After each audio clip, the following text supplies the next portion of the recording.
Good morning from Little Creek Bee Ranch. This video is about raising some queens. This was the other part of a little kind of a three-part lesson on how I like to raise queens. I didn't already have a video made of this one, so I'm making one now. And it's really cold outside. It's 18 degrees. I'm in the honey hut, and I gotta be quick. What you're looking at is a hive set. It's set up a certain way. I'm going to show you how we do this and tell you why we do it this way. We want to keep queen rearing simple. I think that deters a lot of beekeepers, the complexity and the menagerie of movements and stuff. This would be your regular brood box with normal queen and brood and a whole system. Everything is there. Remember, the bees work in parts and pieces. They want all their parts and pieces together. So we're not doing anything with this brood box. The queen stays there, her brood stays there, everybody's chilled out. This box would be honey. This is a medium. This box would have honey in it, and what we would do is we're going to use some of the bees' weaknesses against them.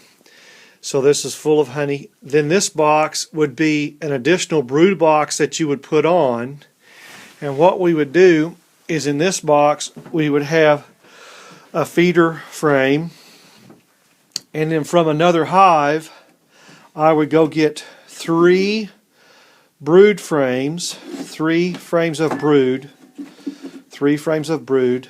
shake off the bees and bring the frames in here. Okay, live brood, 3 or 4. 3's fine. There's a reason. Here we go. So 3 frames of brood. We want some pollen on either side and some honey. So however you want to mix that up. I prefer to leave this bottom brood box alone, and whatever I need, I can pour honey in a frame of comb. I can go grab a frame of honey from another colony, or the donor colony can contribute a frame of honey, a frame of pollen, and 3 brood frames. That'll weaken them a bit, but that's okay. I want all the bees and the larvae, everything left alone here. But with the frame of brood, a live frame of brood up here up top, and with the division of a queen excluder, now this trips the bees. This is what I explained on Facebook, and I know I'll get a lot of naysayers, but I'm just telling you what I've seen over and over.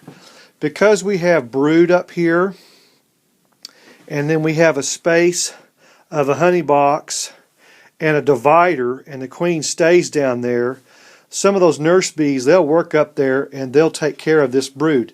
Now you've got brood, pollen, honey, nurse bees.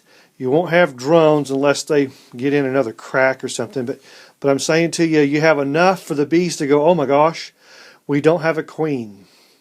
So you've given them all their parts and pieces except a queen. Okay, so there's a reason that we put brood up here up top, because the bees down, they're brood sensitive. They're not honey sensitive. They'll abandon honey. They're brood sensitive. But when you put honey underneath brood, the girls don't like that. They'll want to move brood up. They'll want to move honey up. And they'll begin to work some of this honey up. In other words, they're going to set up house. And you've given them part of a house. In other words, you've primed the pump. And they're going to finish priming filling that pump. They're going to prime the pump. All right, so that's how we set that up. Now watch this. Over here is my frame of eggs. Now, what I would be inclined to do, go sit down. What I would be inclined to do is to set this up 24 hours in advance of me making the delivery frame. This is going to be odd to a lot of you that know queens, because this is different. I'm contrary. I just don't know what to say. I'm just different. You're going to have to, 24 hours later, pull them out, make sure they haven't started any cells, and then crush whatever you see. All right, but back here is my queen rearing kit. You'll like this. See this right here? That is a 3/8 brass conical nut. That's pretty cool. You say, what the heck is that for? Well, it goes along with 22 shells. And you go, wow, this guy's crazy, man. First of all, the hardest problem about this system is finding the deadgum 22 shells. If you can find them, snag them. And don't ask me for mine because I ain't giving them up.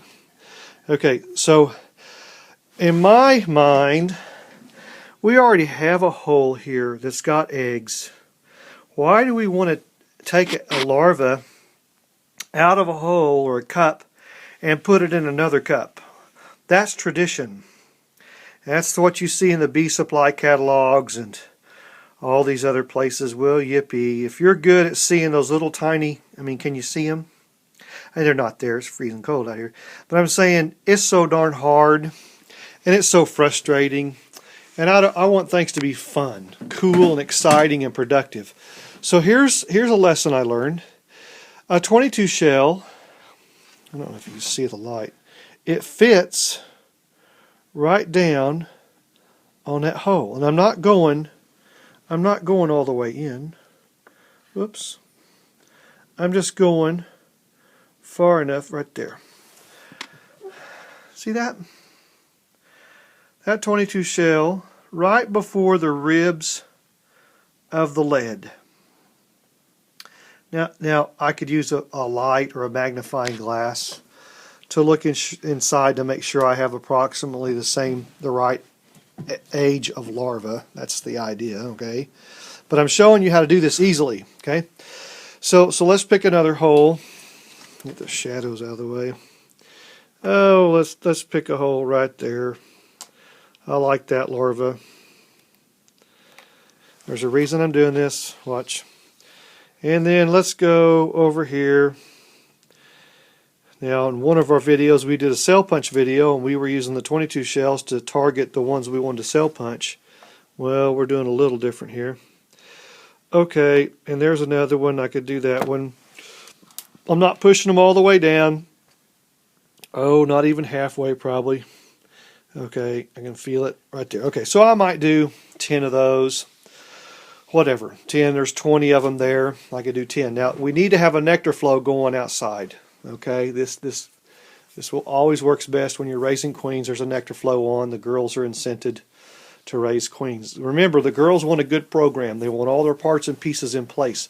Without a queen, they get into a dither. They just go nuts and they want a queen. Now what I'm going to do, I've got my bullets laid in, maybe scattered throughout here, 10 or 12 or whatever. I'm going to take some flour, some just regular white flour, okay? And I'm just going to gum up all the cells, all of them, except the ones that are covered by the 22 bullets, see? I'm going to gum them up, all of them, da-da-da-da-da-da. Now the other side, we're going to sacrifice, and before we do our bullets, we're going to powder with flour all this other side. We're going to sacrifice the whole side, all right? But you're going to get some queens off this. So now we would, before we flour, we're going to do our little 22 bullets, and you want to look in the hole and make sure you see the right size of larva. Looks like a little comma or an egg is what I like to pick. I like to pick eggs because I know I'm safe in my age. Because if a larva is over 3 days old, they won't make a queen out of her. Okay, so now I have the bullets and I'm powdered, and what I'm going to do is take my little brass ring. This is one-handed with an iPad, man. Hey, I'm doing good here now. Okay, looky here. Now I'm going to just push it down. And what this tells the bees is this one. Pick this one. See that ring? Isn't that pretty cool? Now what do you have? You got a cup, just like you would on any other cell bar framer system. I don't know why people, they just have to be traditional. And I think if you get away from tradition, you'll come up with smarter ideas. I'm all for easier, man. And we push that conical nut down around there, and it crushes it. And it tells the bees, hey, this one. And we'll do it one more time. It's cold out here. But I have to get this made because I think this is a great idea. And a lot of y'all really like this, man. Mel Dissel Cohen gets credit for this. MDAsplitter.com. And that one, and so on. How many ever 10 or 20 you do. Now look at that. And you say, okay, that looks really good. Yippee. Alright, now watch. So let's just set aside. So what we've done is we've picked our larvae we want, or eggs, bulleted them just gently, not crushing them, just barely in. Powder with flour. Now one time I used brood builder powder. That doesn't work because they get excited about eating and they clean everything out. Everything is cleaned out of the frame. So stick with white flour because they don't want to mess with it, and it'll gum up all the other larvae and take care. It will kill out all the other larvae, which we don't want. And you go, well, that's a sacrifice. Look, it's a trade-off. Okay, it's just a trade-off. That's all. So now we have the frame ready, and we're going to leave the bullets there for just a second. Let's go back over here to our box. Well, now how do we deliver this? Well, you have a spacer. See this spacer? I think this is cool. Have a spacer, and the spacer goes right on top. Square it up on top. I don't know, what is that? 1.5 inches? Something like that. 2 inches, maybe 1.5 inches. And then you're going to shake out.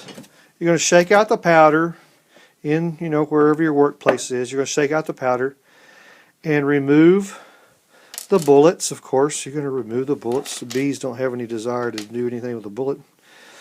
Now you have those 4 or 5 or 8 or 10 or how many ever you want. Now watch this.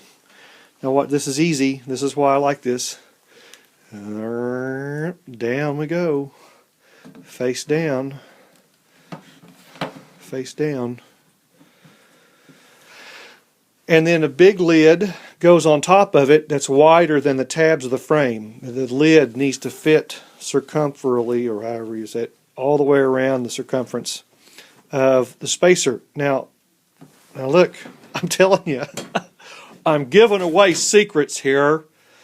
This is how we've made some queens in the past, and you come out in about 6 or 8 days and you smoke them, and you can lift up the end here and you'll see a whole dobble of bees, and you put it back together, and then you go do your dance. This is cool, man. This is fun, and this is easy. Queen rearing shouldn't be so complicated and hard with a menagerie of movements and boxes. Look, the key here is, you've got to understand, the key here is bees are division thinkers. And I don't care if the division's horizontal. It could be a floor of a trailer. We cleaned out some bees and insulation underneath, and there was a dobble of cocoons and larvae in one end, and way over here another.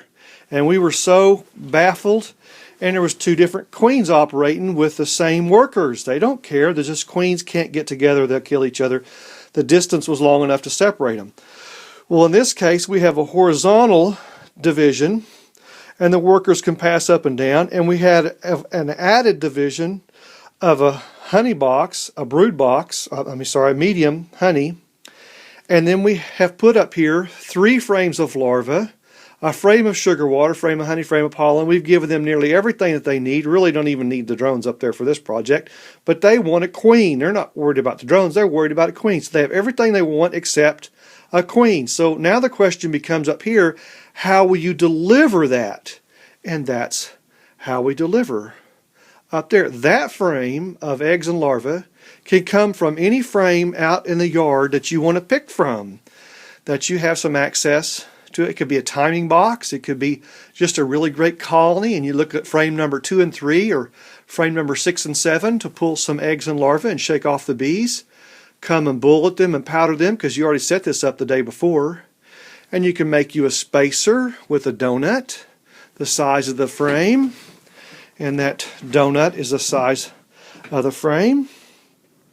and they'll come right up there and work that. Of course, we want plenty of bees down here, but in the springtime, that ought to be full of bees. That ought to be full of bees. You shouldn't have a problem with bees. And then you just are letting them operate. And what I just don't understand, beekeepers maybe don't get it, or nobody's told them, because you have a division here, a queen excluder and honey, that brood up there, the bees go, no, that can't be, because they hate honey below them and they'll work to move it up. And they have this brood up here and they can't move it, so they have to make a new home. They got no choice. They have to make a new home. And what they don't have is a queen, and we've delivered them an opportunity at making a new queen. Because we have brood here and brood down here, they go, there has to be a house up here. There has to be all the parts and pieces. And we've given them a division, a horizontal division. They could care less if there's a queen down here. They're going to make a queen up here because we delivered 3 or 4 frames of brood minus the bees. Those nurse bees will make their way up. Those big worker girls will balance this out, and they'll travel back and forth. They have no problem caring for this queen or making for that queen. So, yes, it's true, 2 queens can't survive in the same compartment, but they're very operable in a situation like this where you have a living queen down here and you're creating a queen down here. The girl's got no problem with that. No problem with that. And you'll see that in big cutouts where maybe you've got studs and gaps and holes. You'll have comb over here with some brood down here, and you'll go up here and you'll have brood up here, a whole different setup. And sometimes you'll see 2 queens there. So 2 queens in the same cavity is viable as long as there's a division of some type. And here's our division. This queen excluder and this medium box of honey becomes our division. So that's easy, because what this allows me to do is to go to any colony that's set up like this, any one, it doesn't matter. They got their brood and queen down here, a system, and they've got 1 box of honey. That could be any colony on my property, a really robust, good one. And all I got to do is deliver an empty brood box and fill in the frames and the sugar water and the 3 brood frames from somewhere and deliver a queen up here. And these girls they'll just, boop, they have to make a queen up here because there's brood in the house and everything up there. And if the worst happens, it doesn't work, I'm going to try it on another one. I've seen it work, so I'm not so worried. Not so worried about it. You just have to understand why it works. Is you've got to create this division, and with this division you throw in the 3 or 4 brood frames from another colony. Leave everything alone down here. 3 or 4 brood frames from another colony, and you come back here with your, this is a 3/8 brass fitting, any hardware store, 3/8 just to make a little divot, and then the 22 bullets are used for plugging up the hole temporarily because you're going to flower them. I just didn't want to get into grafting. It's so frustrating, so small, and I just wanted an easier way. So there's my 3 methods of raising queens. I hope that benefits somebody. I think that's pretty darn cool, because you ought to be able to come back in here and see all these cells, and then once they're fully drawn, you'll have to be on a timetable. We've posted that online too, and cut out the ones you want. Of course, you're going to watch for the wires on the sides, and you want to cut out the ones you want, and you can do what you want with this down here. You can leave it go, let them hatch. They'll backfill it with honey, or they may even make a queen or give them a queen, or take this whole set away and set it down here next to them and give them a queen, however you want to end up doing that. But I think queen rearing needs to be easy and fun and efficient, and that's a way we have raised queens in the past. If you get into July and August, when it's dry, it's kind of hard. They're reluctant to pull them down. But April, May, June, not a problem. You can make what you want. You just need to make sure that you are feeding water in here and you've got all the pieces they need. Frame of honey, a couple of frames of honey, pollen, 3 or 4 frames of brood, and I just bet you bottom dollar you'll be making queens lickety-split. So I hope that you like that. You can watch this video more than once. I think the problem's going to be finding the dadgum 22 shells. but I'm sure you'll do it. Have a good day. I hope that helps. If you have questions, give me a shout. See you later.